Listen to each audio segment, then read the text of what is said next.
Hello students, आज हम जानेंगे कि ड्रेसर सर्टिफिकेट कोर्स के लिए सिलेबस क्या क्या है ना। ड्रेसर कोर्स के लिए कौन कौन सा क्वेश्चन पूछे जाएंगे, उसका सिलेबस क्या है। तो पहला है बेसिक कॉन्सेप्ट पता होना चाहिए सेल एंड इट्स ऑर्गेनल्स का, anatomy and position of body parts का, कार्डियोवास्कुलर सिस्टम का बेसिक कॉन्सेप्ट पता होना चाहिए, डाइजेस्टिव सिस्टम के विषय में पढ़ना पड़ेगा, एक्सक्रेटरी सिस्टम के विषय में पढ़ना पड़ेगा, रिप्रोडक्टिव सिस्टम के विषय में पढ़ना पड़ेगा, मस्कुलोस्केलेटल सिस्टम के विषय में पढ़ना पड़ेगा। उसके बाद बायोकेमिस्ट्री का बारी आता है। बायोकेमिस्ट्री में हम लोगों को chemical structure and function, metabolism of carbohydrate जानना होगा, है ना। Function and metabolism of protein जानना पड़ेगा, लिपिड का जानना पड़ेगा। उसके बाद हम लोगों को एंजाइम के विषय में जानना है, तो एंजाइम का डेफिनेशन जानना पड़ेगा, उसका जनरल कैरेक्टरिस्टिक के विषय में जानना पड़ेगा, उसका नोमेनक्लेचर पढ़ना पड़ेगा, उसका क्लासिफिकेशन पढ़ना पड़ेगा, उसका फैक्टर अफेक्टिंग एंजाइम एक्टिविटी को भी पढ़ना पड़ेगा, एंजाइम पैटर्न इन डिजीज के विषय में जानना पड़ेगा एंजाइम का। उसके बाद विटामिन एंड मिनरल्स के विषय में पढ़ना पड़ेगा। फिर source daily requirement metabolism function and deficiency disease, यानी विटामिन और मिनरल्स का कमी से कौन कौन सा डिजीज होता है उसके विषय में जानना पड़ेगा।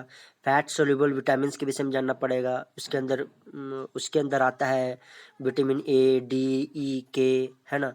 उसके बाद मिनरल्स में जैसे कि मिनरल्स आ जाता है इसमें वाटर सोल्यूबल विटामिन के विषय में फिर जानना पड़ेगा। बी कॉम्प्लेक्स के विटामिन जानना पड़ेगा, विटामिन बी कॉम्प्लेक्स के विषय में। उसके बाद हम लोगों को एसिड बेस का बैलेंस के विषय में, वाटर एंड इलेक्ट्रोलाइट बैलेंस के विषय में जानना है। उसके बाद हम लोगों को बायोकेमिकल टेस्ट के विषय में पढ़ना पड़ेगा, जैसे कि blood sugar, blood urea, serum bilirubin, serum cholesterol. उसके बाद थोड़ा सा पैथोलॉजी के विषय में जानना होगा, लिखना होगा, पढ़ना होगा, जो भी है। Inflammation, wound healing, neoplasia, pathological test for, है ना। उसके बाद आपका पैथोलॉजिकल टेस्ट फॉर किसका, यूरिन का, स्टूल का, स्पूटम का, ठीक है। उसके बाद गैंग्रीन के विषय में जानना होगा, थ्रोम्बोसिस के विषय में जानना होगा, अल्सर के विषय में जानना होगा, एब्सेस के विषय में जानना होगा। उसके बाद थोड़ा सा माइक्रोबायोलॉजी का पार्ट आ जाता है। माइक्रोबायोलॉजी में स्टेलाइजेशन एंड डिसइंफेक्टेंट के विषय में जानना होगा, बेसिक कॉन्सेप्ट ऑफ बैक्टीरिया के विषय में पता होना चाहिए, वायरस के विषय में पता होना चाहिए, फंगस के विषय में पता होना चाहिए। उसके बाद माइक्रोबायोलॉजी के अंदर pathology, treatment and epidemiology of disease caused by bacteria, virus and fungus, है ना। इसके विषय में जानेंगे।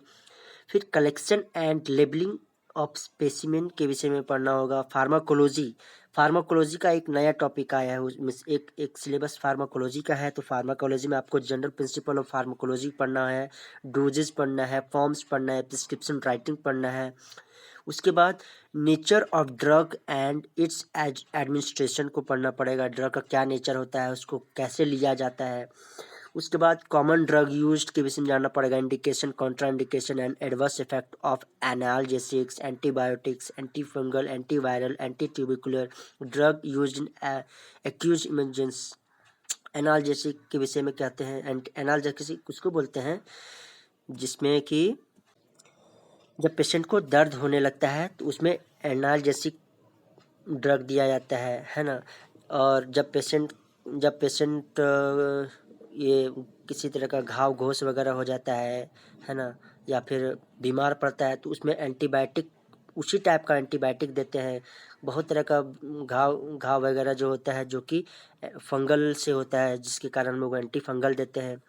बहुत सारा बीमारी वायरल बीमारी होता है, जिसके कारण एंटीवायरल का देते हैं। किसी किसी को टीबी हो जाता है ना, टीबी का बीमारी, तो उसके लिए हम लोग एंटी ट्यूबरक्लोसिस होता है उससे, है ना, तो वही एंटी ट्यूबरकुलर ड्रग दिया जाता है।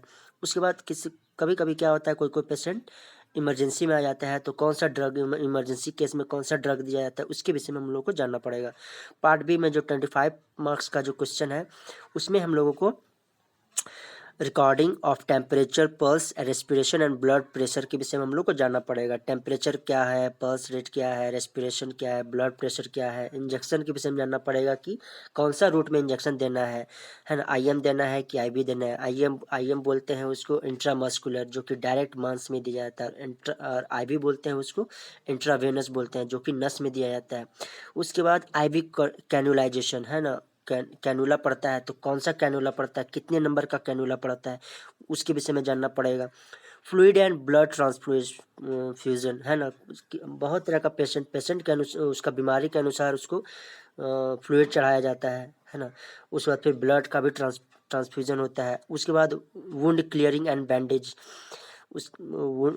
बहुत सारा पेशेंट का घाव जो है जल्दी ठीक नहीं होता है तो उसको बराबर ड्रेसिंग वगैरह का करने का ज़रूरत पड़ता है।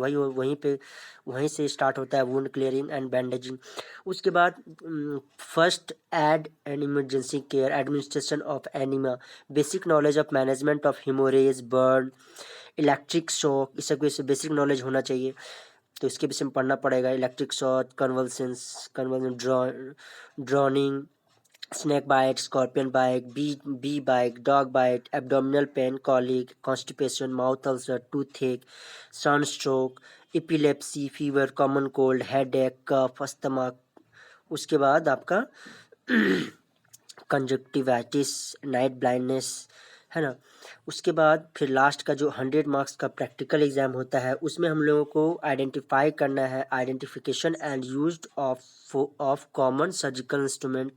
एग्जांपल्स क्या है हम लोग को, जैसे कि प्रैक्टिकल में क्या होता है ना कि टेबल में रखा हुआ रहता है सर्जिकल इक्विपमेंट्स, उसको आपको आइडेंटिफाई करना है कि कौन सा इक्विपमेंट्स को क्या कहते हैं, कौन सा इंस्ट्रूमेंट को क्या कहते हैं। जैसे कि सीजर हो गया, क्लैंप हो गया, नीडल होल्डर हो गया, कैटेटर हो गया, क्लिप एप्लीकेटर हो गया, फोर्सेप हो गया। यहाँ तो सिर्फ इतना ही बताया गया है, अभी आपको बहुत सारा पढ़ना पड़ेगा। फोर्सेप है, आर्टरी फोर्सेप है, लॉन्ग सीजर है, मायो सीजर है, कैथेटर है, टूनिकेट है, ये सब टूनिकेट है, एमयू बैग है, लाइक बहुत सारा चीज़ है उसमें। वही चीज़ को आपको आइडेंटिफाई करना होगा। उसके बाद आपका है ऑपरेटिव प्रोसीड्योर एंड टेक्निक। उसके बाद फिर लास्ट आपका है ड्रेसिंग। उसके बाद वाइवा होगा। वाइवा जो आपको पूरा होल सिलेबस से पूछा जाएगा, कुछ भी पूछ सकता है, अपना ही मेडिकल क्षेत्र में ही ड्रेसिंग कोर्स के अंतर्गत ही, जो कि 50 मार्क्स का होगा। ठीक है दोस्तों, वीडियो अच्छा लगे तो लाइक और सब्सक्राइब जरूर करें, और इसका PDF डिस्क्रिप्शन में मिल जाएगा आपको, वहाँ से आप डाउनलोड कर सकते हैं। Thank you.